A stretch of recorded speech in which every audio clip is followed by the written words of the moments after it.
Baik, Assalamualaikum warahmatullahi wabarakatuh. Waalaikumsalam warahmatullahi wabarakatuh. Bismillah, alhamdulillah, wassalatu wassalamu ala rasulillah wa ala alihi wa sahbihi wa mawala, haula wala quwata illa billah. Para peserta kuliah yang dirahmati Allah, alhamdulillah hari ini kita akan melanjutkan. Ini sudah presentasi ya, sudah mulai presentasi ya hari ini.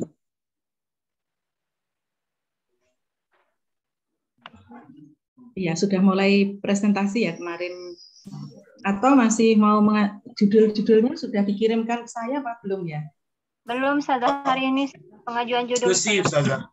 Oh, diskusi tentang judul. Baik. Kalau begitu, supaya nanti tidak hubungannya patron klien saya dengan mahasiswa, ada ketua kelas atau siapa begitu yang memandu jalannya diskusi, nanti saya akan masuk ketika itu diperlukan. Jadi silakan untuk berdiskusi ya, saya akan mendengarkan.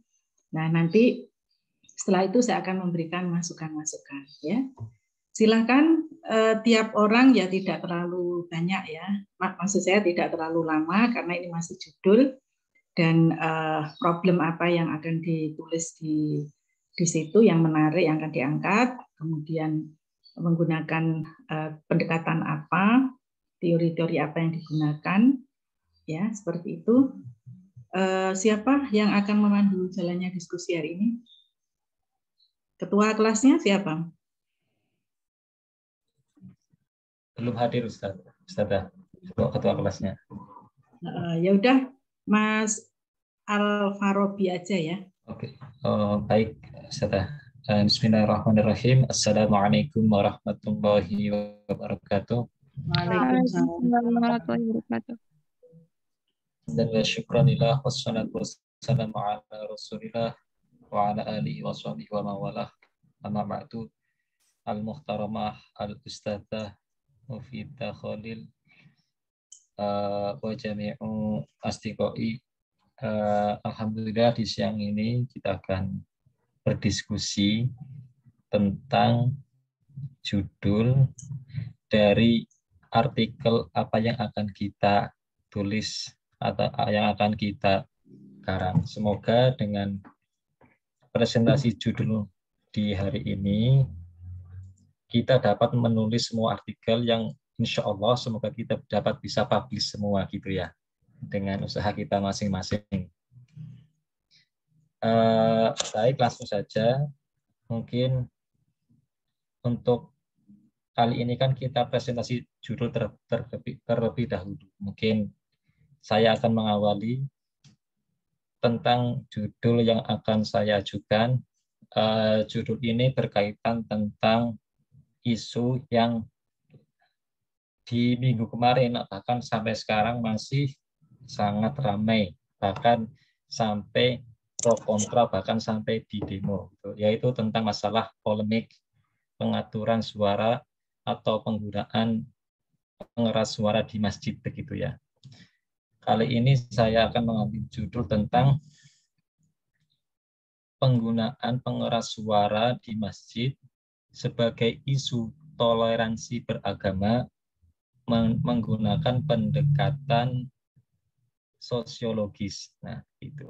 Diketahui bahwasanya latar belakang judul ini memang karena lagi isu yang lagi sangat ramai, yang terutama kemarin baru dikeluarkan atau ditetapkan oleh Ketua Kementerian Agama yaitu Gus Yakut ya, Gus Yakut, yang dimana statement beliau itu menimbulkan pro kontra. Ada yang pro, ada yang kontra. Bahkan dari yang kontra sendiri itu ingin menurunkan beliau dari jabatannya. Nah, itu. Tetapi isu yang timbul dari peraturan yang dikeluarkan oleh Kemenak itu ada yang salah memahami bahwa karena cuma mengatur suara adzan yaitu dari volumenya, tetapi difitnahkan sebagai menghina agama. meskipun di salah satu wawancara beliau ada yang mungkin menyamakan dengan suara hewan begitu ya. Mungkin itu judul yang saya akan ambil.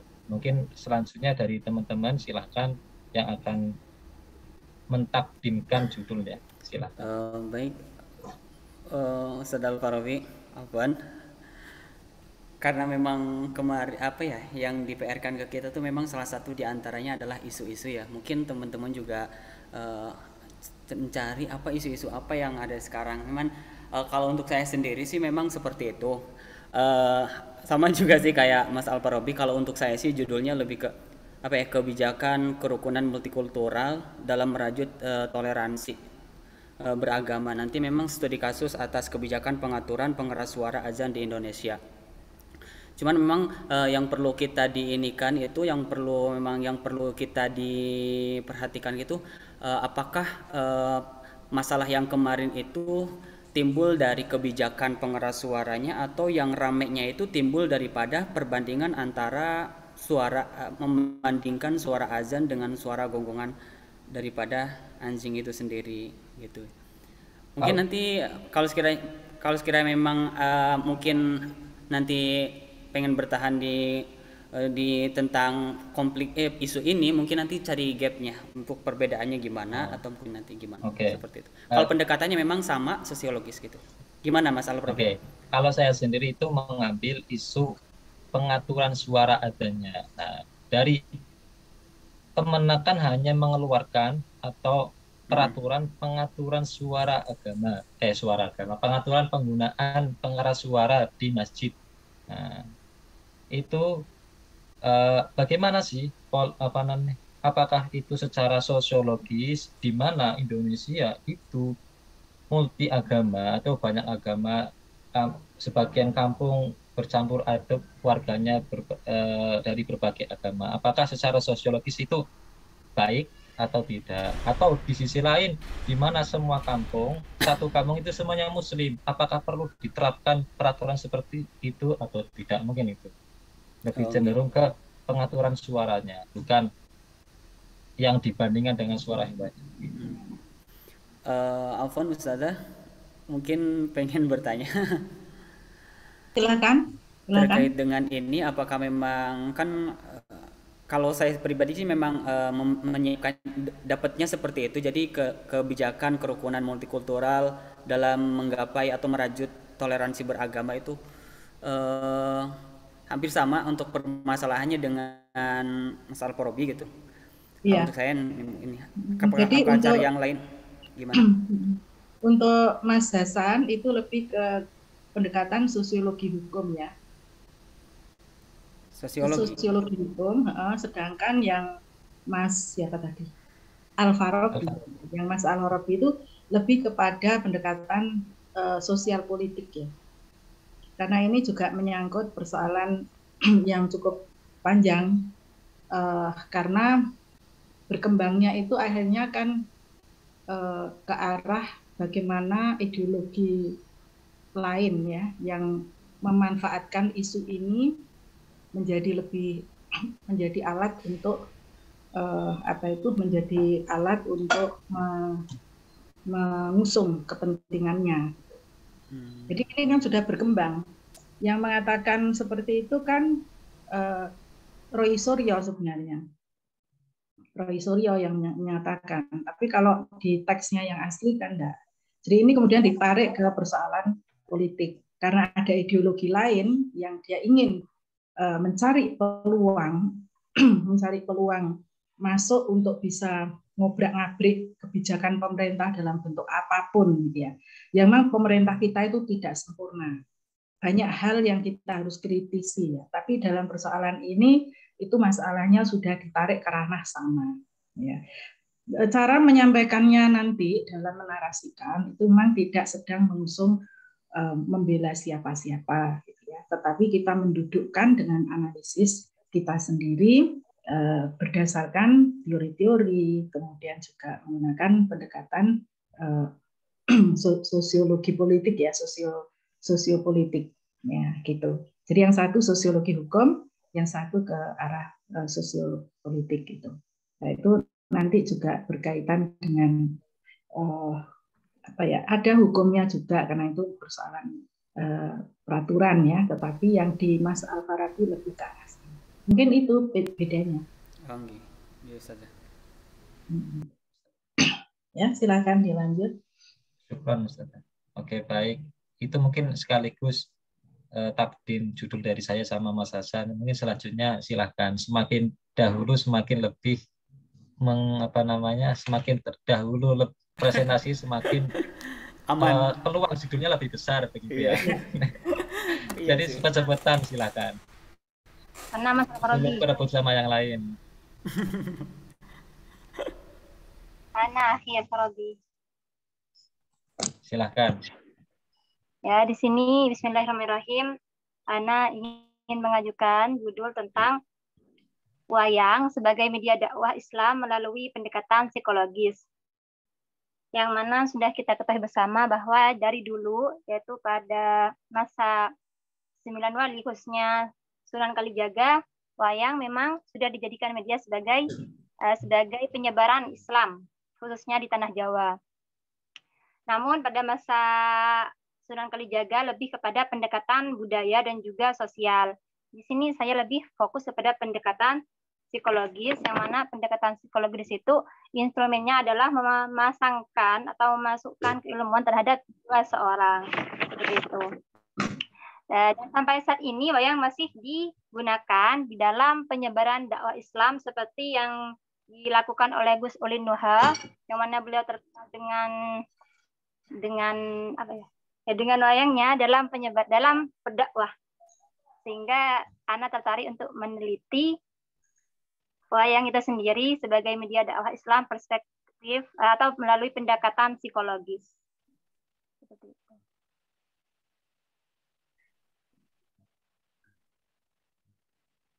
Sudah akhir. Ya, apa langsung saya tanggapi ya? Ya, sudah. Iya, saya kira cukup bagus ya. Jadi pendekatannya psikososial, pendekatan psikososial. Jadi pendekatan psikososial yang pada saat ini itu yang dikembangkan adalah psikologi positif, di mana kita berasumsi bahwa semuanya baik, semua orang baik, semua peristiwa baik, gitu ya. Semua termasuk wayang itu adalah baik. Jadi termasuk juga sebenarnya orang yang tidak suka wayang itu juga baik, tetapi dampak ya yang ditimbulkan dari yang tidak menyukai dan koreksi apa untuk yang menyukai wayang itu juga tidak ada masalah jika itu mau dikritisi, itu tidak masalah, Mbak Diana. Ya, apakah sebenarnya wayang itu sudah dimodifikasi kok.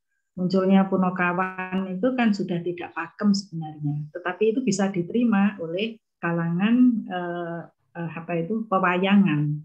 Sebenarnya kan tidak ada itu Punokawan. Punokawan itu kan untuk semangatnya adalah surat Al-Hujurat ayat 13 itu.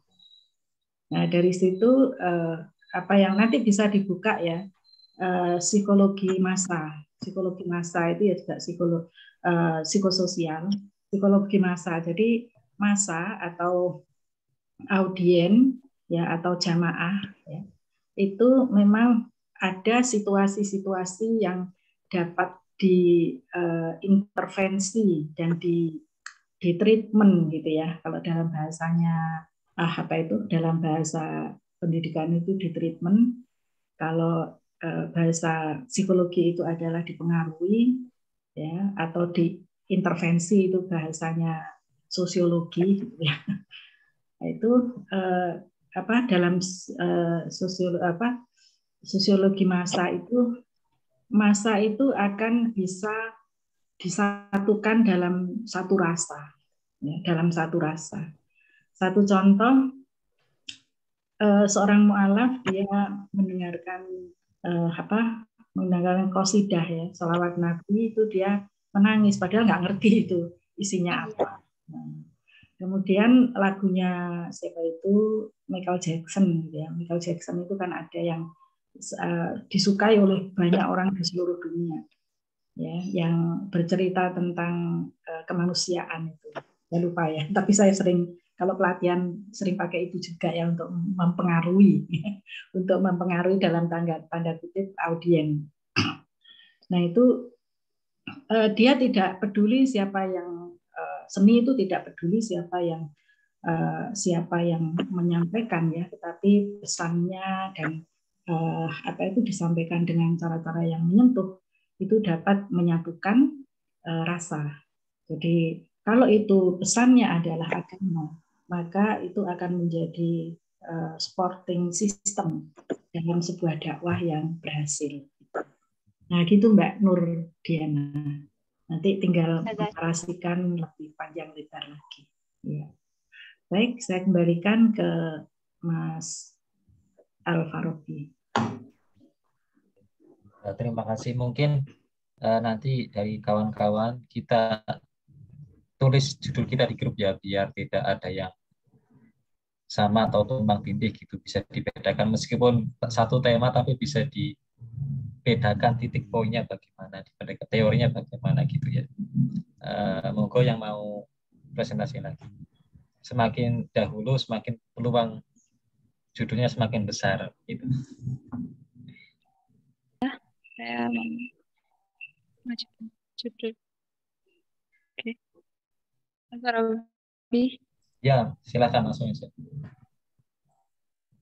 Jadi judul yang saya ambil itu pengaruh kegiatan ubudiyah terhadap tingkah laku mahasiswa di pesantren Ansofa, di pesantren mahasiswa Ansofa. Nah, ini dilatar belakangi karena nggak semua mahasiswa yang melanjutkan mondok di sini itu dulunya mondok di pesantren juga. Jadi karena latar belakang mereka yang mayoritas umum, jadi saya rasa meneliti pengaruh kegiatan ubudiyah dari divisi ubudiyah ini sangat penting untuk mengetahui dan memahami peran agama dalam mempengaruhi tingkah laku seseorang dalam kehidupan sehari-hari melalui pendekatan psikologis fungsional. Itu saja.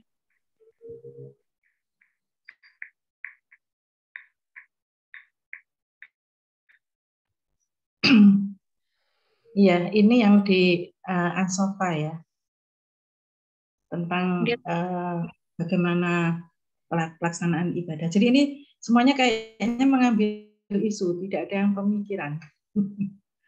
Tapi sekalipun mencari mengambil tema isu ya, tapi jangan lupa teori-teori yang berkaitan dengan itu, kemudian juga interdisiplinernya dan pendekatan yang digunakan. Ini pendekatannya apa? Pendekatan psikologis ranah fungsional, Ustazah. Iya. Iya, jadi itu sebenarnya kalau pendekatan sosiologis itu juga bagus menggunakan menggunakan teorinya Peter L. Berger tentang konstruksi sosial. Jadi di pondok pesantren itu sebenarnya adalah sedang membangun sebuah konstruk sosial untuk sampai kepada identitas diri, bukan identitas diri, itu sampai kepada identitas sosial. Jadi kalau santri dimasukkan itu pasti ada penolakan di dalam batin ya, karena ada proses penyesuaian. Nanti kemudian pesantrennya memberikan pengaruh apa terhadap anak itu. Jadi antara lembaga dengan santri itu kemudian mencari penyesuaian sampai kepada ada sebuah objektivasi dengan eksternalisasi ya, kemudian objektivasi, di mana di situ seseorang akan merasa bahwa dia memerlukan, dia tidak bisa dilepaskan dari objektivasi yang sudah ada, yang ada di pesantren itu. Lembaga dengan dirinya adalah dua entitas ya, yang saling mempengaruhi. Kemudian proses internalisasi, nilai-nilai yang ada di dalam pesantren itu kemudian diinternalisasikan ke dalam diri masing-masing santri itu, apakah itu dalam hal ubudiyah, dalam hal penanaman akhlak, dalam hal bermedia sosial. Sekarang kan juga seperti itu ya, Pak Imam Muslimin ya, Pak Yaimin itu kan sekarang juga Yaimim ya. Yaimim itu sekarang juga menggunakan media sosial sebagai dakwah. Ya, itu akan lebih ini ya. Jadi sejauh mana Yaimim mempengaruhi dengan model yang ada di dalam pesantren itu sendiri. Pesantren mempengaruhi santrinya beradaptasi dengan pesantren, kemudian juga ada media sosial yang digunakan, itu sangat bagus. Nah, kemudian kalau sudah terinternalisasi, maka dua entitas ini sudah menyatu. Jadi ini tadi yang ngomong siapa? Alfi. Alfi, kalau misalnya ada orang tapi di mana gitu, oh tinggal di Ansofa, terus Ansofa itu gini loh gitu, terus di dalam hatimu itu berontak, ya kemudian itu sudah internalisasi, artinya sudah ada sudah ada filosofi ya yang muncul, sudah ada pemaknaan. Mengapa saya harus ada di situ? Mengapa saya bertahan untuk tidak keluar dari Ansofa? Karena saya sudah menjadi bagian identitas saya sebagai santri Ansofa yang membanggakan saya, yang saya ada di situ merasa nyaman dan seterusnya. Ini identitas ya. Sehingga sampai kapanpun kalau ditanya, dulu mondok di mana? Dengan bangga mengatakan saya adalah alumni dari Ansofa, tetap menjadi santrinya Yaimin ya. Sampai kapanpun ya. Santri itu tidak ada apa itu, tidak ada bekas santri ya santri. Kalau kuliah ada alumni ya, ada alumni dengan lembaganya, tetapi kalau dengan dosennya tetap guru ya bukannya. Jadi itu bisa dengan menggunakan teori. Kemarin yang sudah saya share buku saya yang judulnya Bingkai Sosial Gender itu menggunakan pendekatan konstruksi sosial. Ya, ada dua itu, konstruksi sosial dan strukturasi. Tapi kalau yang pakai konstruksi sosial itu menggunakan tiga momen yang ada di situ, yang punyanya Berger itu eksternalisasi, objektif, dan internalisasi. Nah, nanti tinggal diisi tentang apa saja yang diinginkan. Ya, misalnya ini tentang persoalan akhlak, silahkan. Persoalan ubudiyah, silahkan. Atau secara keseluruhan Ansofa sebagai lembaga pencetak ulama-ulama misalnya, ya, yang ya, intelektual karena mereka adalah pesantrennya mahasiswa. Nah, begitu, Alfi. Berarti Ustazah lebih spesifiknya gimana ya Ustazah? Ya, itu lebih spesifik karena hanya dilihat dari dilihatnya bukan dari psikologi ya, tetapi dari sosiologi. Pendekatannya adalah teori konstruksi sosial. Karena kalau dilihat dari psikologi itu agak susah, Mbak. Beda dengan wayang tadi. Wayang itu budaya dikaitkan dengan psikologi itu lebih pas. Tapi kalau di Ansofa itu kalau dilihat dari psikologi apa ya? Menurut saya ya penanaman itu konstruksi sosial. Penanaman. Iya. Kecuali kalau di situ ada kasus lah itu tadi. Kan tidak ada kasus apa. Oke, silakan. Ya. Mas Al-Farabi. Oh, ya, terima kasih, judul yang sangat luar biasa. Selanjutnya silakan bagi teman-teman. Saya ingin mencoba. Oh ya, silakan. Judul yang saya ambil yaitu respon kitab Ikhtilafuz Zaujain terhadap budaya patriarki. Yang saya ambil yaitu pendekatan feminisme.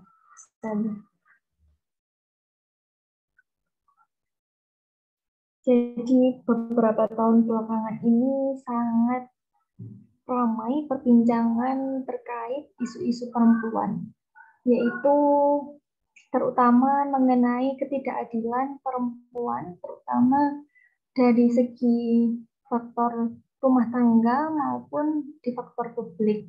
Jadi banyak sekali sehingga seminar, kajian, diskusi banyak digelar di mana-mana untuk mencari jawaban mengapa perempuan tidak menerima ketidakadilan. Sehingga saya ingin mengambil judul respon kitab Ikhtilafuz Zaujain terhadap budaya patriarki. Apakah di dalam kitab tersebut disebutkan bagaimana relasi terkait laki-laki dan perempuan, atau lebih condong ke salah satunya seperti itu saja?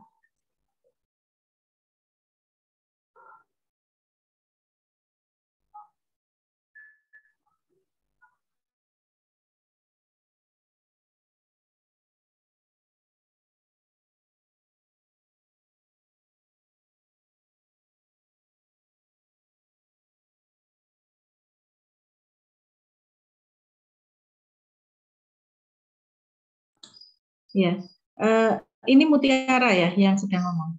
Iya, saja. Itu kitab itu kapan disusunnya? Mohon maaf, sudah saya lupa karena kitabnya di rumah. Ya, kitabnya itu termasuk kitab kuning atau kitab kontemporer? Kitab kuning. Jadi bukan respon kitab. Ya, justru kita yang mengkritisi kitab. Jadi kritik terhadap gitu. Ya, kritik terhadap kitab yang kamu sebut tadi itu dalam perspektif kesetaraan gender. Nah, nanti di situ akan kesetaraan gender nanti bisa mengambil isu-isunya apa. Apakah mau secara keseluruhan kemudian dipetakan, atau mau mengambil peran publik domestiknya, atau pada persoalan kesehatan hak reproduksi, ataukah persoalan nafkah, ataukah persoalan hak suami istri, ataukah itu kan banyak sekali itu pembagian kerja domestik publik atau apa gitu. Nanti dibatasi karena itu juga terlalu banyak, atau kepemimpinan perempuan. Ya, tinggal nanti yang menarik dari situ apa. Ya kalau mau keseluruhan ya enggak apa-apa, tapi nanti jadinya panjang dan tidak fokus. Ya. Jadi respon ya, bukan respon apa? Kritik ya, kritik terhadap. Ini. Ya. Masya Allah, judul yang sangat luar biasa ingin mengangkat jati diri seorang perempuan ya. Mungkin selanjutnya tim selanjutnya silahkan.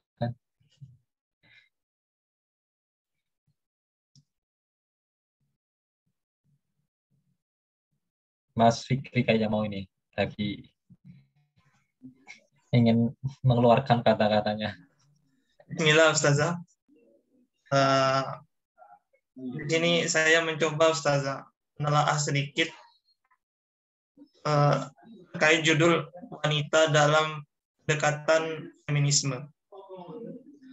Di sini akhir-akhir ini memang ada gerakan perempuan yang mulai memberuak, membuncah di Indonesia, Ustazah. Setelah terbit buku komplikasi surat-surat menyurat Kartini dengan teman-teman Belandanya. Nah, kemudian saya dulu pernah pengabdian di Ponorogo, Ustazah. Ada isu-isu yang beredar terkait tingkatan penceraian di Ponorogo. Itu sangat meningkat drastis untuk tahun 2021 kemarin. Nah, sebagian dari mereka perempuan yang menuntut cerai terhadap laki-lakinya karena tidak sesuai dengan kriteria setelah menjalani kehidupan. Nah, untuk itu saya ingin menelaah sedikit, Ustazah. Hanya sederhana terkait wanita dalam pendekatan feminisme. Kemudian ada juga yang dengar-dengar kemarin dari Ustadz Hamid bahwasanya jika ada kekuasaan antara perempuan laki-laki di atas perempuan di atas laki, perempuan yang menguasai suatu sektor atau kinerja kerja di suatu perusahaan dalam lingkup ekonomi, politik, mungkin itu tidak masalah. Tapi ketika menyangkut persoalan syariat yang dibandingkan dengan prinsip-prinsip feminisme itu tidak sebanding. Maka dari itu bukan apa sih? Mungkin kriteria atau karakteristik wanita dalam pendekatan feminisme. Kurang saja. Iya, agak lumayan susah ya saya memahaminya. Jadi yang fokus aja, yang tadi itu ada Kartini, ada kok panjang banget gitu ke sana kemari. Yang fokus aja, sekarang ini maunya apa? Apakah mau menelaah tentang pergeseran peran laki perempuan dikaitkan dengan posisinya dalam kehidupan, ya? Ataukah kepingin melihat sekarang kan masih banyak problem yang dihadapi oleh perempuan, ya, masih banyak, sekalipun pendidikan sudah terbuka aksesnya, kemudian juga peran-perannya juga sudah cukup lumayan, ya, sekalipun kuota 30% itu masih belum terpenuhi. Andai kata terpenuhi pun juga masih ada yang kualitasnya itu masih belum sesuai dengan harapan, ya, sehingga dia mudah dipecundangi oleh politikus laki-laki, itu termasuk Angelina Sonda itu.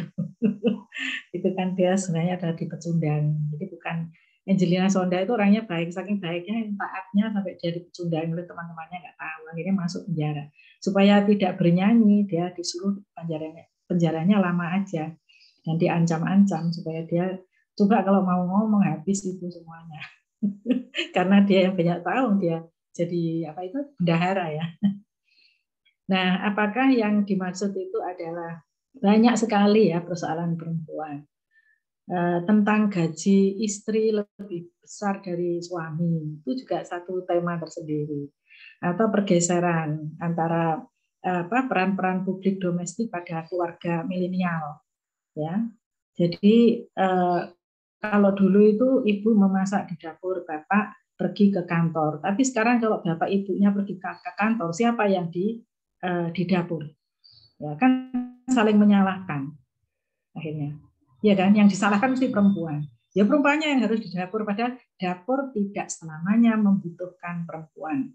Tapi peralatan rumah tangga elektrik, ya, elektronik, kemudian kemudahan dengan fasilitas itu bisa dilakukan oleh laki-laki. Tinggal pencet, tidak lagi mencari air di sungai, tidak lagi mensusi beras ke sungai, tidak lagi mencuci pakaian ke sungai, tidak lagi berjalan jauh mencari kayu bakar. Tapi sekarang sudah LPG, air sudah mengalir, dan seterusnya. Sehingga rumah, dapur, kemudian ruang tamu, ruang keluarga, depan rumah, sampai di dunia kerja, itu sebenarnya adalah sudah milik laki-laki dan perempuan secara bersama-sama. Nah, tinggal bagaimana pengaturan dalam kehidupan keluarga, ya. Kalau misalnya dua-duanya bekerja, kalau satu yang bekerja nggak ada masalah, ya masih menggunakan bapak bekerja di kantor, ibu mencuci pakaian di sumur misalnya, itu kan masih masih berlaku. Tapi kalau sudah dua-duanya bekerja, nah itu kan beda lagi. Apakah pergeseran seperti itu menimbulkan problem dalam kehidupan? Iya, banyak perempuan itu bisa melakukan dari yang paling kecil-kecil gitu, ya, mulai nyapu, bersih-bersih, bersihkan kompor segala macam, ya, kemudian juga ngatur menu dan sebagainya, sampai dia menjadi profesor bisa. Seperti saya ini dikiranya enggak, saya habis masak tadi, ya, tapi ada pembagian, tapi saya tidak pernah nyapu dan tidak pernah nyuci piring anak saya yang cowok itu. Kalau yang nyuci pakaian itu biasanya suami. Sekarang sudah ada menantu, jadi menantu saya yang ngurus pakaian. Tapi suami saya ngurusi yang lain-lain. Kalau ada yang kotor, itu mesti dia yang ngurusi. Rumah kotor dan sebagainya. Itu pembagian. Yang seperti itu masih menjadi problem. Banyak perempuan yang masih disebut dengan double burden akibat itu fenomena keluarga milenial. Ya. Jadi prinsip berkeluarga yang cerdas, kreatif, inovatif, kritis, kolaboratif, dan satu lagi komunikatif. Nah, itu kan ciri dari milenial ya, ciri dari masyarakat industri 4 ya. Nah, itu diterapkan dalam kehidupan keluarga itu ternyata hanya bisa menggunakan perspektif kesetaraan gender. Bagaimana orang mau berkolaborasi, kerjasama kalau bukan apple to apple? Tidak ada lagi suami istri lebih mana yang tinggi, siapa yang lebih berperan, apakah uang yang berbicara atau status laki perempuannya yang berbicara atau kemanusiaannya yang berbicara. Ya, kalau uang yang berbicara, siapa yang gajinya lebih banyak dia akan berpotensi menindas. Nah, itu ada teori nantinya kemudian ini harus dilawan dengan teori feminisme Marxis gitu ya. Kalau itu yang laki-laki yang lebih besar gajinya gitu. Tapi kalau ada lagi yang satu lagi itu adalah karena laki-lakinya, sekalipun yang laki-laki itu enggak bekerja atau bekerjanya enggak mencukupi kehidupan keluarga, dia tetap laki-laki, dia tetap menang, apa saja dia ambil keputusan, apa saja dia atur. Tapi ada yang model equal partner, itu adalah mendudukkan laki perempuan dalam keluarga itu adalah setara. Jadi andai kata istri yang lebih tinggi gajinya, suaminya lebih rendah ya sama karena sama-sama manusia gitu. Ya sama-sama partner. Jadi apple to apple. Nah, ini gambaran aja Mas. Apakah sampean mau ke arah sana atau mau ke arah apa? Isunya tadi nggak jelas soalnya. Belum jelas isunya. Nah, Ustazah, mungkin akan saya coba jelas nanti, Ustazah. Ya, kira-kira apa judulnya? Kalau yang tadi belum bisa, Ustazah. Wanita dalam pendekatan feminisme. Ya, wanita dalam pendekatan kewanitaan. Ya, bingung. Kan masih harus ada judul itu. Itu belum judul itu. Terus isunya apa? Kan tidak jelas. Maksud saya bukan judul. Itu kan harus ada isu. Isunya apa? Apakah isunya itu tentang profesi perempuan atau mata pencaharian perempuan? Misalnya perempuan perempuan nelayan ya. Misalnya perempuan nelayan dalam perspektif feminis itu ya bisa. Tapi kalau perempuan dalam perspektif feminis itu kan terus ngapain? Apa isunya? Dan isu perempuan itu banyak. Misalnya penanggulangan atau penanganan kasus kekerasan terhadap perempuan, perspektif feminis. Nah itu betul gitu Mas. Jadi judulnya aja itu nggak bisa dipahami gitu.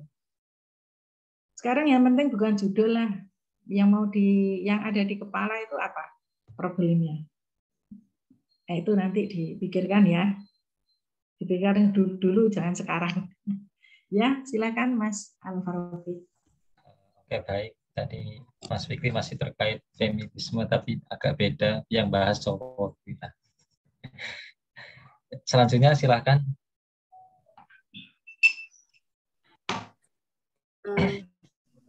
Saya ya. Iya, silakan. Di sini isu yang saya angkat pasti tidak jauh beda dengan yang dipikirkan oleh Naufal Fikri barusan dan Mutiara tentang wanita. Namun di sini saya berangkat dari pemikiran Kiai Haji Faqihuddin Abdul Qadir, di mana beliau adalah penggiat gender dengan berbagai karya-karyanya. Nah, di tema judul saya itu tentang rekonstruksi pola pikir The Bias Gender menurut pemikiran dan karya Kiai Haji Faqihuddin, di mana beliau sudah menerbitkan buku-buku yang berfokus pada kesetaraan gender, salah satunya yaitu qiraah mubadalah. Di samping qiraah mubadalah, beliau juga mencetuskan sholawat mubadalah, yaitu sholawat antara kesalingan dalam rumah tangga. Kemudian karena juga bukan, Mbak. Sholawat itu sudah lama, sudah tahun 2000. Oh, nggih sadar. Qiraah mubadalahnya. Nggih.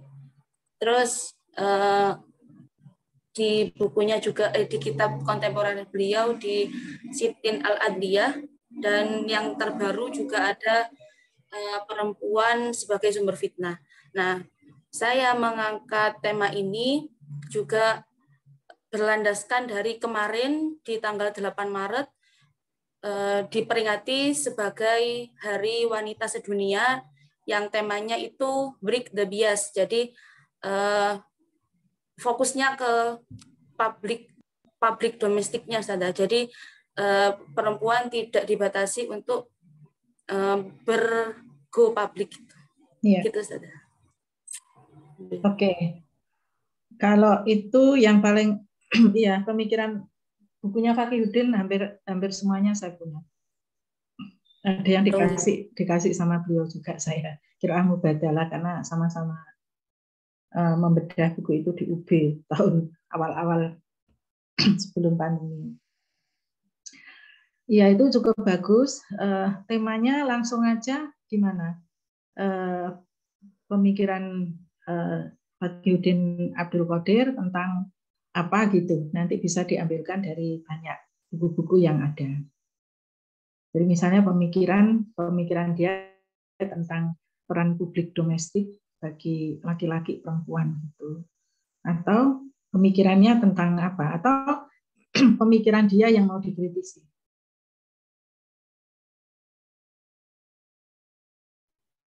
Tentang publik domestiknya saja. Oh ya, jadi peran publik domestik bagi laki-laki dan bagi perempuan ya, bagi laki-laki perempuan, karena menggeser dari dikotomi menjadi kolaborasi kan gitu.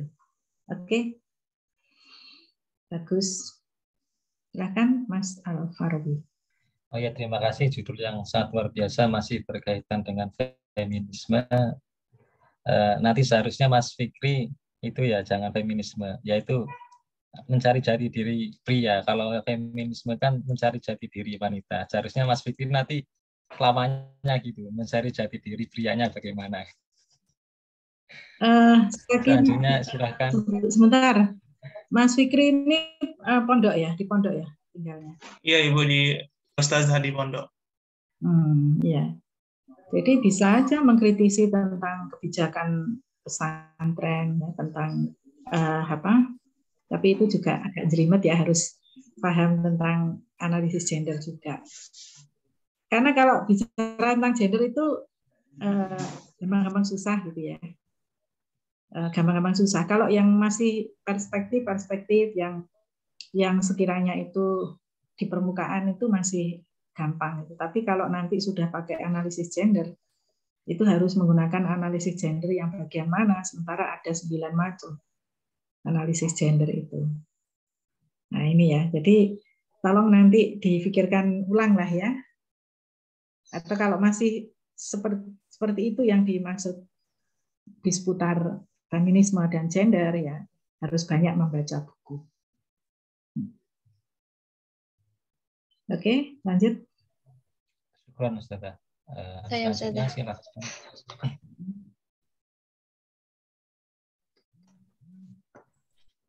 Siapa tadi? Saya.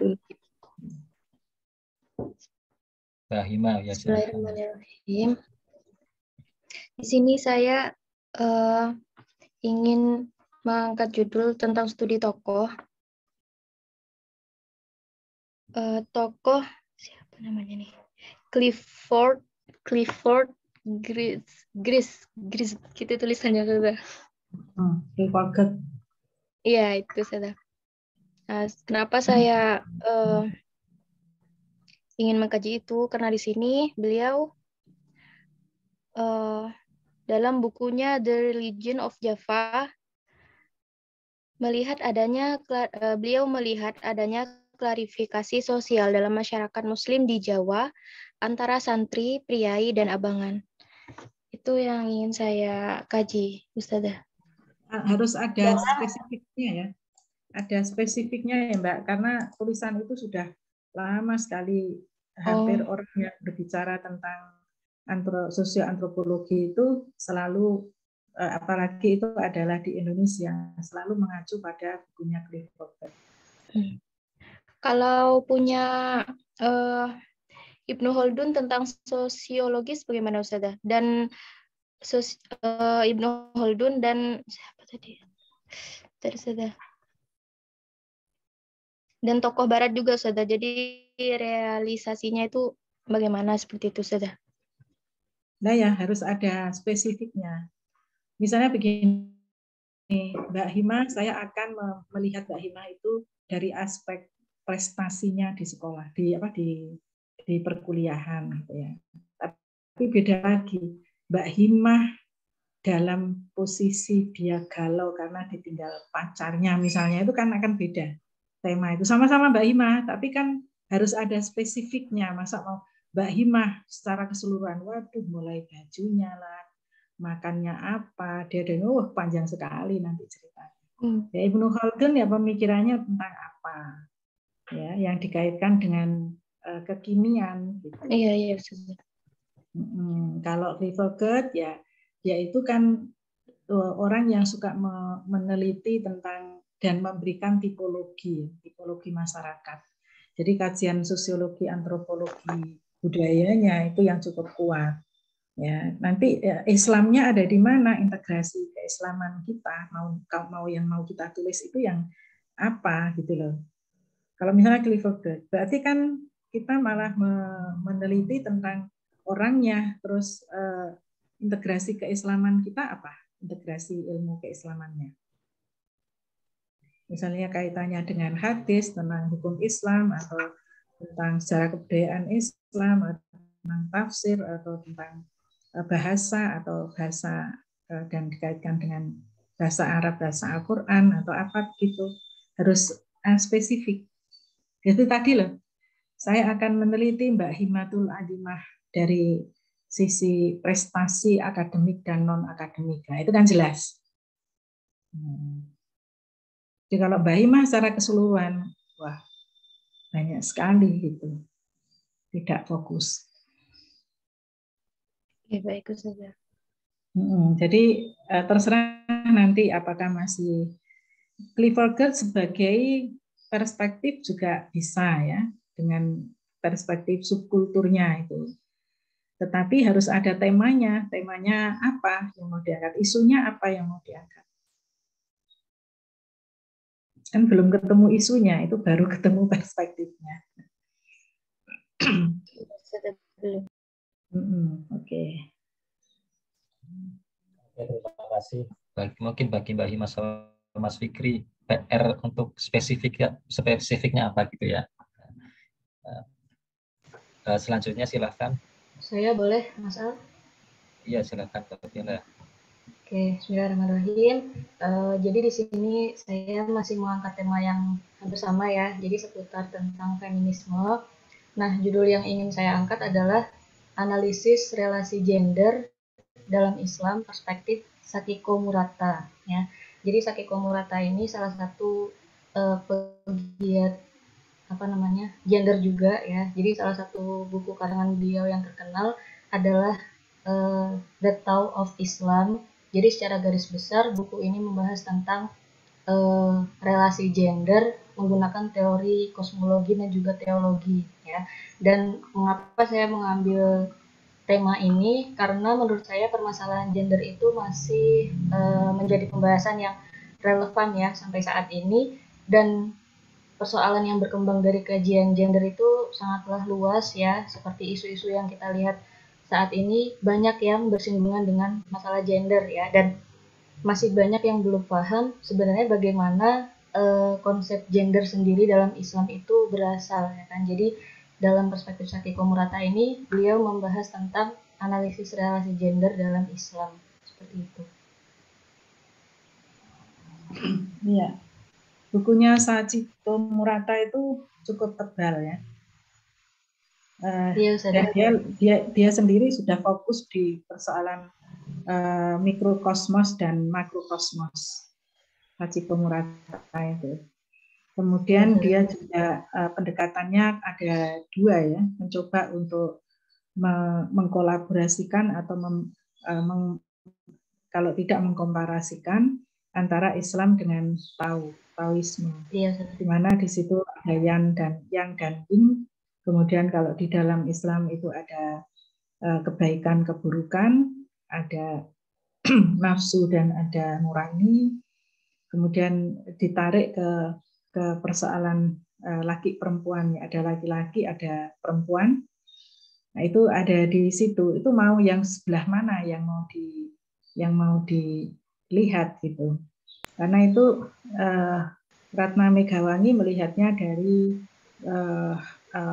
perspektifnya Ibnu Arabi ya, yang ada di dalam buku itu ya, diterjemahkan kan. Kemudian siapa itu Ratna Megawangi juga menulis di situ mengkritisinya dari pemikiran Ibnu Arabi tentang tajaliyat.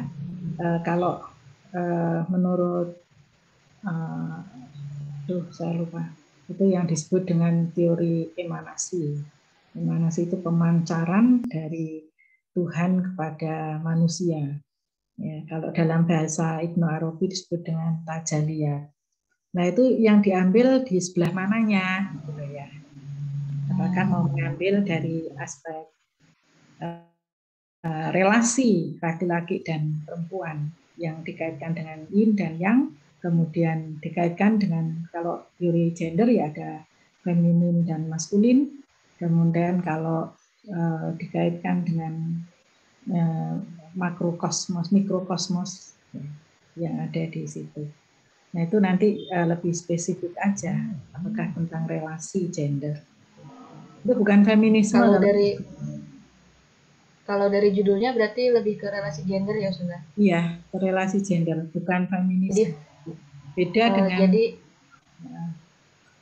mengambil fokusnya di feminis dan maskulin ya, Sudah? Iya, ya itu jadi begini, di dalamnya itu ada keseimbangan alam ya, kosmos itu ada keseimbangan alam. Keseimbangan alam itu termasuk juga keseimbangan kehidupan manusia sebagai khalifah Allah di muka bumi. Jadi tidak hanya laki-laki yang terus dipakai sebagai khalifah Allah, sementara perempuannya suruh tidur melulu gitu ya. Atau ada pekerjaan itu yang khusus untuk perempuan, yang khusus untuk laki-laki. Ketika laki-lakinya tidak bisa mengerjakan, biar pekerjaan itu, gitu loh ya. Nah, yang disebut dengan mikrokosmos itu, di samping ada posisi perempuan sebagai ibu rumah tangga, sebenarnya ada peran-peran laki-laki di dalamnya. Nah, gitu. Sekalipun kepala keluarga itu di sebelah kepala keluarga itu adalah laki-laki, yang itu juga konsep dari Belanda itu ya, imperialisme, kolonialisme. Nah, itu sekalipun nafkah itu adalah menjadi tanggung jawab mutlak bagi laki-laki, maka di situ juga ada perempuan yang bisa mencari nafkah. Itu kan yin dan yang kan seperti itu. Ada hitam, ada putihnya, ada putih, ada hitamnya. Apakah nanti hitam itu akan melebar semakin besar, itu tergantung kepada kebutuhan gitu loh. Apakah yang putih lebih kecil ya, yang itu disebut dengan yang yin ya, putihnya lebih banyak. Kalau yang itu putihnya lebih sedikit ya. Apakah nanti putih itu akan menjadi lebih besar? Bisa. Contohnya istrinya meninggal, terus dia anaknya kecil-kecil. Terus dia tidak tega untuk menghadirkan perempuan yang belum tentu cocok dengan anaknya. Semua pekerjaan dia kerjakan sendiri, mengasuh anaknya, mencari nafkah juga. Ya. Itu yang hitam di yang itu, yang besar, itu kemudian menjadi seimbang. Ada putihnya yang lebih besar. Peran domestik bagi suami yang istrinya meninggal itu Dia juga mendidik anaknya, juga memberikan makan buat anaknya, ngasih susu karena masih bayi, ya, dan seterusnya. Kalau ditanya mengapa nggak cari sisian yin, kok yangnya sendirian gitu ya? Alasannya saya bisa ya dalam bahasanya Sati Pemurata kemungkinan begini. Saya jawabannya ya, saya punya yang lebih banyak, hitam lebih banyak, tapi saya kan punya putih. Saya akan bisa membesarkan putih itu untuk mengimbangi yang hitam. Nah, gitu loh. Ini kan pergeseran semua ya, pergeseran. Yang dulu laki-laki sudah tidak ada yang mau masak itu, tapi sekarang kan sudah ada rice cooker, ya, ada rice cooker, ada blender, ada mixer, ada macam-macam lah di situ ya. Sehingga sekarang kalau ada bapak-bapak bikin wedang sendiri, kadang sesekali dia masak apa gitu dikasihkan istrinya, itu sudah tidak tabu. Kalau zaman dulu mertuanya yang mencak-mencak itu, anak saya laki-laki disuruh jadi pembantunya istrinya gitu. Kalau sekarang enggak, itu bentuk ekspresi kasih sayang, ekspresi penghargaan terhadap sesama gitu loh. Jadi kalau perempuan memberikan sesuatu pada suaminya, itu juga kasih sayang, penghargaan. Nanti pada saatnya suaminya juga begitu, membikinkan pada istrinya sesuatu yang sangat indah. Nah itu enggak, jadi mungkin ke relasi ya. Iya, Relasi.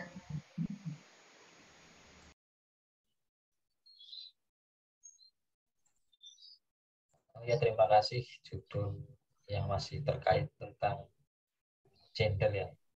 Selanjutnya bagi teman-teman silakan.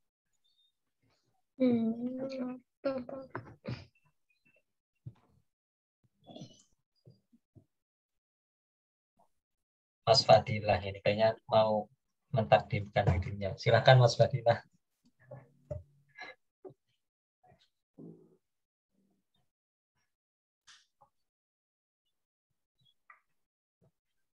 Boleh Ana Mas Al-Farobi?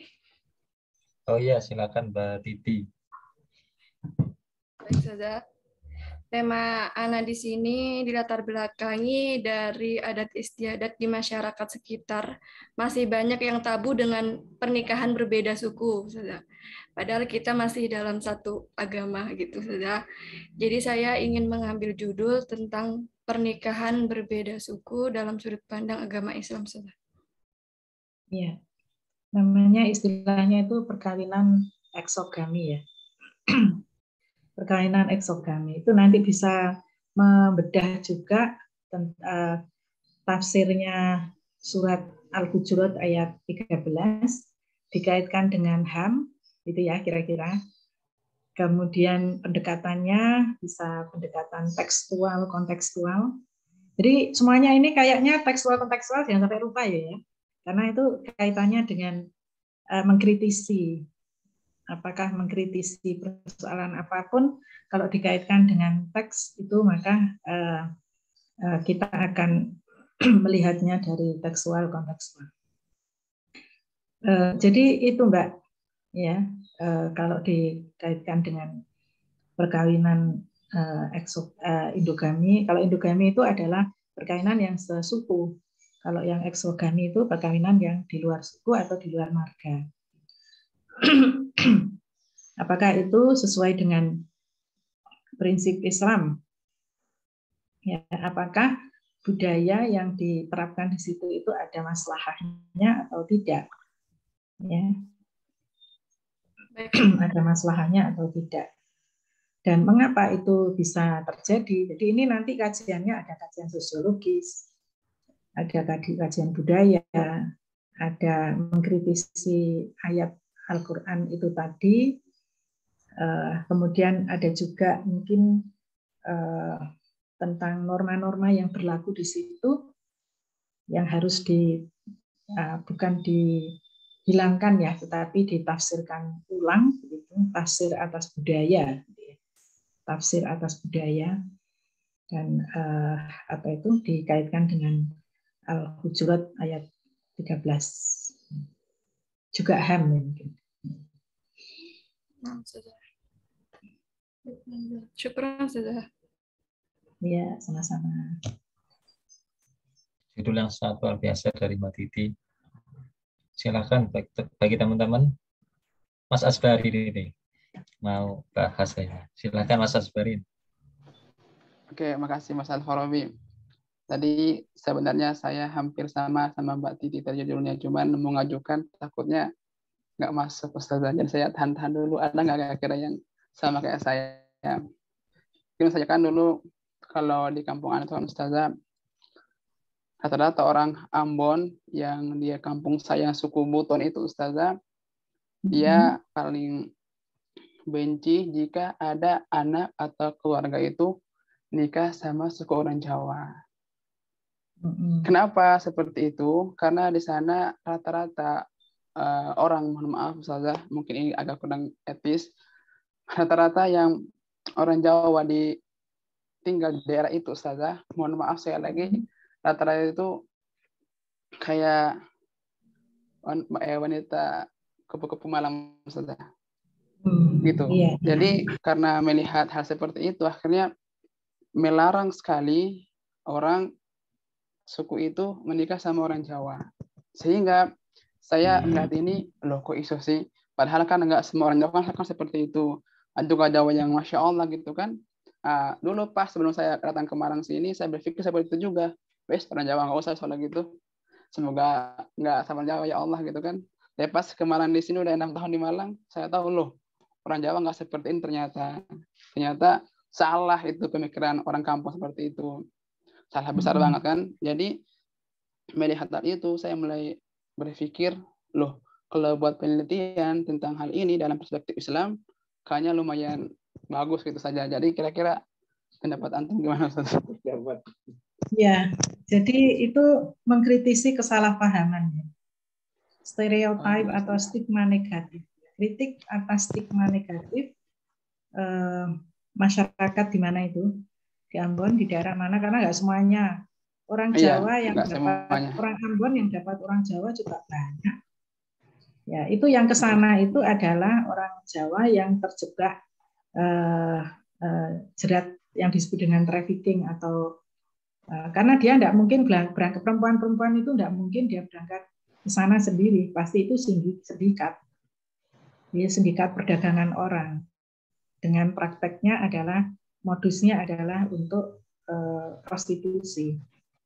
Ya, itu nanti kamu bisa Mas Asbarin nanti bisa mengklirkan gitu ya persoalan kesalahpahaman ini. Ya, jadi apa tadi saya sebutkan tadi apa? Saya sudah lupa. Apa itu kritik apa? Kritik terhadap pemahaman. Ya, apa tadi saya sebutkan stigma ya, stigma negatif.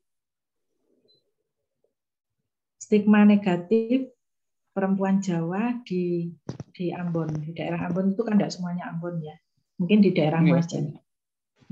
Terus di situ studi kritis tentang apa itu tentang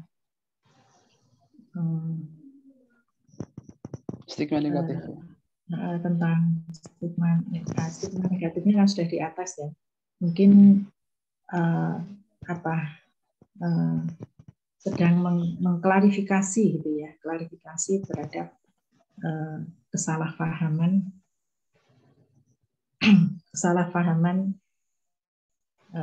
atas ini hubungan antara, ya nanti dicarilah kalau judul itu, yang penting kan persoalannya sudah ada. Persoalannya adalah adanya stigma negatif terhadap orang Jawa yang ada di daerah Ambon. Ya. Nah itu nanti kaitannya dengan keislamannya apa? Studi keislamannya apa?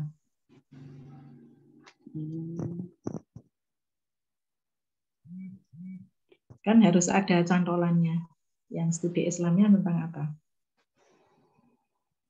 Belum kepikiran Ustazah, masih menawang di bagian itu saja tadi. Tentang perkawinannya, perkawinan juga bisa, dan perkawinan itu juga persoalan agama. Ya, kalau perkawinannya masyarakat Muslim kan sebenarnya kan tidak ada masalah gitu ya, tapi dia lebih kepada persoalan ini apa itu profesinya dia. Sebenarnya bukan profesi ya kayak gitu ya. Mereka itu kan terjebak prostitusi. Jadi ya lebih kepada orang mengatakan profesi ya, karena ada istilah PSK itu. PSK itu pekerja sekomersial, jadi dianggapnya itu bekerja. Padahal itu orang-orang yang ada di situ rata-rata bukan bekerja, tapi karena dia terjebak. Ya enggak tahu, nanti coba dipikirkan lagi. Yang jelas itu mengklarifikasi gitu mungkin ya, klarifikasi atas stigma negatif. Nah, gitu aja. Klarifikasi atas stigma negatif masyarakat Ambon terhadap suku Jawa yang ada di sana, gitulah, bukan yang ada di Malang. Kalau saya kan tidak perlu diklarifikasi. Gitu ya. Ditulis nanti sampean lupa lagi. Saya juga. Ini lagi tulis. Ya. Oke. Ya, silakan Mas Al-Farabi. Luar biasa. Apa jangan-jangan Mas Asif lagi tertarik sama orang Jawa ya?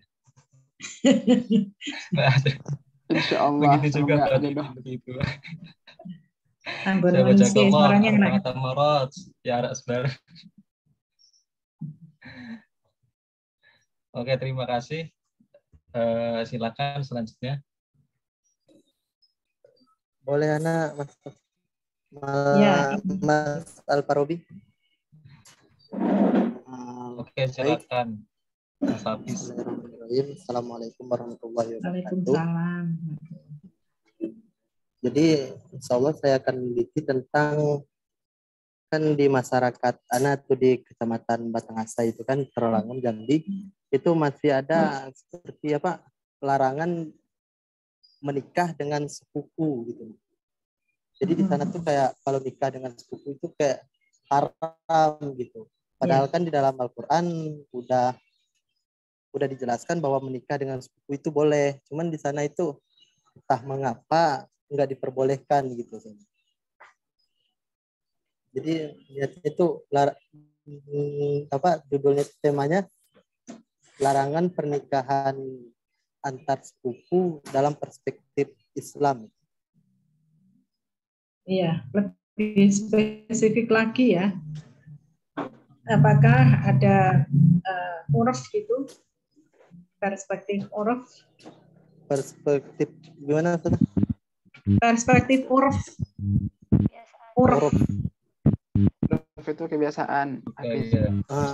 Biasa. Adat. Iya. Jadi itu nanti ada kajian usul fikihnya. Kajian usul fikihnya. Iya, itu berkaitan dengan fikih kajian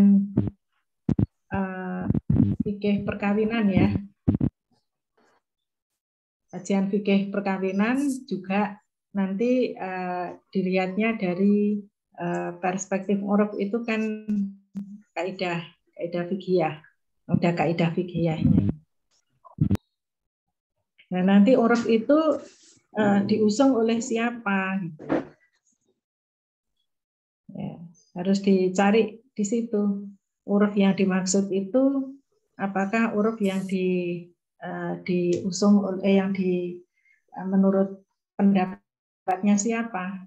Apakah Asy-Syatibi atau uruf yang dimaksud adalah Yasir Auda atau apa begitu? Atau mau dilihatnya langsung aja ke Maqasidus Syariah atau ke maslahah atau hanya ke uruf saja, itu tergantung sampean mana yang paling pas. Kemarin kami pernah coba tanya ke tokoh adatnya, jadi jawabannya ini udah dari dulu gitu. Dulu udah gitu aja jawabannya, nggak ada penjelasan ini. Ya iya, kalau itu kan data lapangan. Tapi yang mau dianalisis itu kan ada di tempatnya Mas Ibnu sendiri. Mas Ibnu mau ngapain dengan data yang ada itu? Kan begitu. Mau ngapain? Ya, melihatnya apakah dengan teori maslahah atau dengan uruf, ya, atau dengan makosidu syariah atau yang lainnya. Itu kan terserah, cuman nanti kan harus ada cantolan kalau itu uruf yang dikemukakan oleh siapa. Kalau makosidu syariahnya punyanya siapa, itu kan harus jelas. Ya, misalnya kalau maslahah, apakah maslahah atufi, apakah maslahah yang dikemukakan oleh siapa itu Asatibi misalnya. Nah, itu kan harus jelas ya di situ ya. Yes. Lebih spesifik begitu. Atau kalau mau itu yang dari aspek itu. Kemudian bisa juga dari antropologi hukum perkawinan. Itu juga ada itu. Antropologi hukum perkawinan.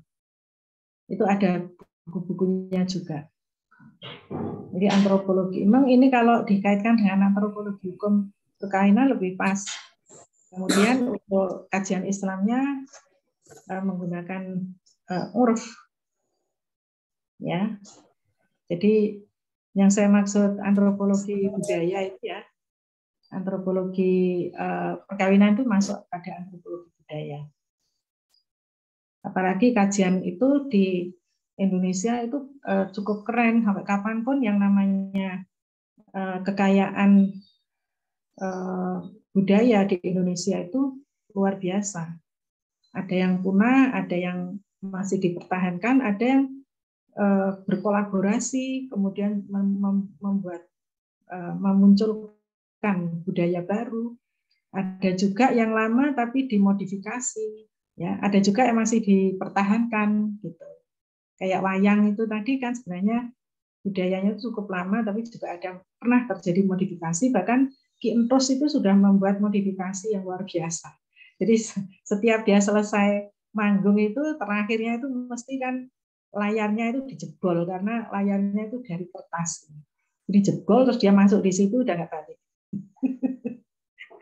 Ki Entus ya, saya paling suka kalau Ki Entus itu di TV. Saya sering melihatnya. Sekalipun bahasanya yang cukup tinggi itu saya tidak begitu paham. Sangat bagus ya. Iya, pakai bahasa Sangsekerta kan sebagian Jawa. Tapi kalau pas dia sudah memunculkan tokoh-tokoh tidak hanya punakawan, tapi dia sudah wayangnya kan kontemporer ya, lagu-lagunya juga sudah ada dangdut-dangdutnya begitu, sindennya itu. Nah itu modifikasi luar biasa. Belum lagi persoalan perkawinan itu juga gitu di Indonesia. Ya nanti dipikirkan lagi ya. Ibnu Hafid. Ya. Dari mana sih? Dari Jambi. Oh, dari Jambi. Ya, silakan. Oke, terima kasih. Ini kayaknya Mas Hafiz ingin menghilangkan budaya dan mencari calon istri sepupu ini. Jangan gitulah. Kenalanmu masa sepupu doang. Ada Mbak Nurdin ini loh. Jadi perkawinan justru yang eksogami ya. Perkawinan yang eksogami bukan yang endogami. Itu kan. Itu bisa juga ya dilihat dari aspek kesehatan juga bisa ini. Jadi ada semakin dekat hubungan darah itu kan semakin tidak bagus. Semakin jauh semakin bagus. Nah gitu. Sekalipun di dalam persyaratan perkawinan itu tidak ada. Nah nanti coba aja dinarasikan semuanya itu. Ustazah? Coba dibuka ya. Ustazah? Ya. Ustazah gini ya, pengen ini kan waktu itu pengen apa ya? Waktu itu tentang psikoanalisa beragama, psikoanalisa agama. di mana di sana ada juga ada satu pemikiran dari Sigmund Freud, yaitu yang mengatakan bahwasanya manusia beragama itu atas dasar ketidakberdayaan mereka, sehingga mereka mencari sesuatu yang sesuatu itu tuh mereka menjadikan Tuhan seperti itu. Dan Tuhan itu mereka itu butuh sesuatu yang powerful,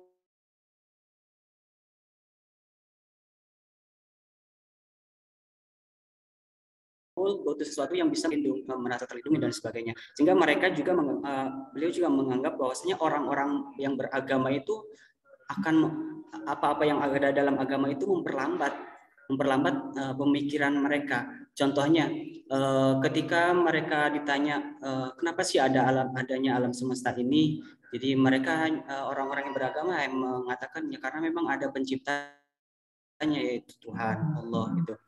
Nah, sedangkan menurut mereka tidak mencari contohnya dari segi sains dan sebagainya seperti itu. Kira-kira kalau dikritisi sesuai dengan perspektif agama ya, teorinya Sigmund Freud itu kan sudah ditolak ya. Oh, sudah ditolak. Kalau di dalam Islam kan ditolak karena dia tidak bisa menempatkan Islam berkeseimbangan.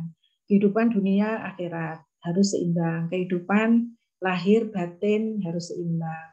Jadi antara fisiologi dan psikologi itu harus ada kaitan. Memang ada hubungan khusus antara psikologi dan fisiologi, ya, di mana saling mempengaruhi. Itu yang disebut dengan dalam psikologi itu disebut dengan pendekatan neurobiologi.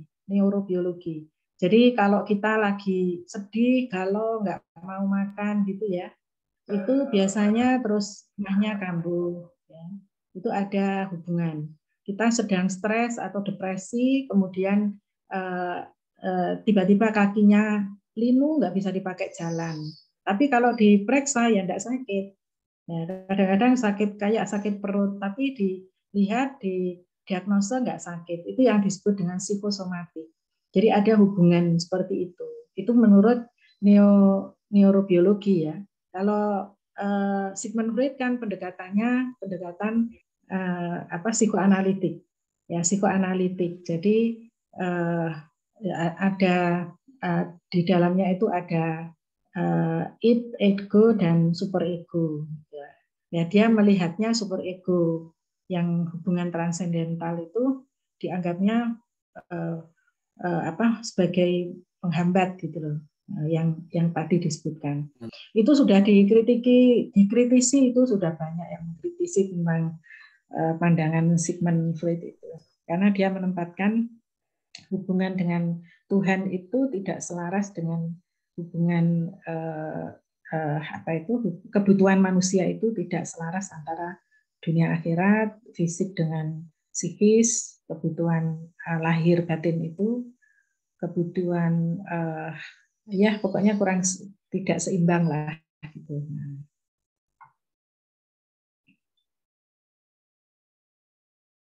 Sudah semua ya ini?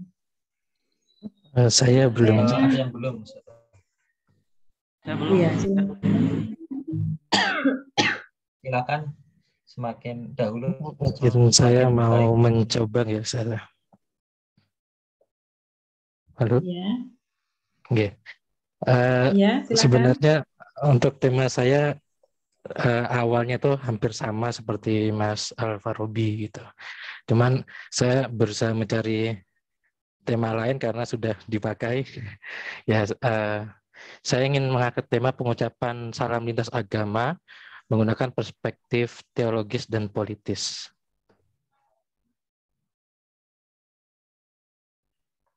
Oke, saya berikan. Karena saya melihat gimana? Penggunaan salam lintas agama menggunakan. Halo? Ya, persoalan pengucapan salam ya.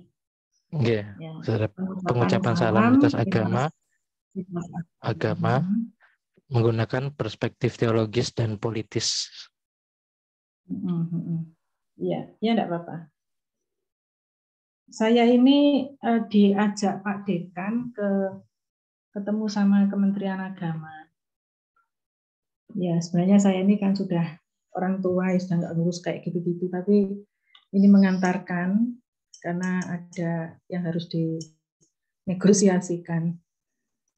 Nanti yang lain kalau sudah fix nanti bisa ditulis melalui ketua kelasnya, kemudian di-share ke grup ya. Nah, bagi yang belum, tidak apa-apa, nulis saja di situ. Nanti yang sudah benar-benar fix, sudah siap, nanti yang akan tampil di minggu depan. Gitu ya. Jadi yang belum-belum nanti bisa konsultasi itu melalui ini aja, grup itu, yang belum.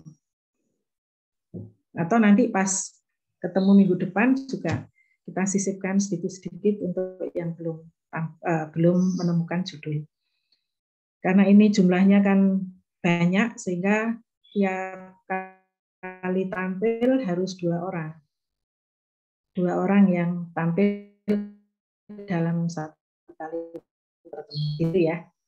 Terima kasih Mas Al-Fari yang sudah ini ya. Yang jelas tadi Mas Afik tadi sudah oke, itu tidak ada masalah, tinggal bagaimana teori-teori, kemudian perspektifnya sudah ketemu, pendekatannya apa, tekstual, kontekstual, atau hermeneutik, atau pendekatannya itu terserah aja ya, nanti yang cocok yang mana.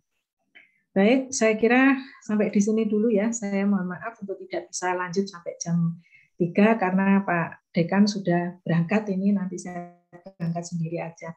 Sebenarnya agak biut-biut karena tensi saya rendah. Kalau sudah rendah begini nih, ya enggak apa-apa, nanti nyetirnya pelan-pelan. Berangkat sendiri aja. Baik, terima kasih. Kita tutup bersama dengan baca hamdalah. Alhamdulillahirabbil alamin. Sampai ketemu pada hari Kamis yang akan datang. Assalamualaikum warahmatullahi wabarakatuh. Waalaikumsalam warahmatullahi wabarakatuh.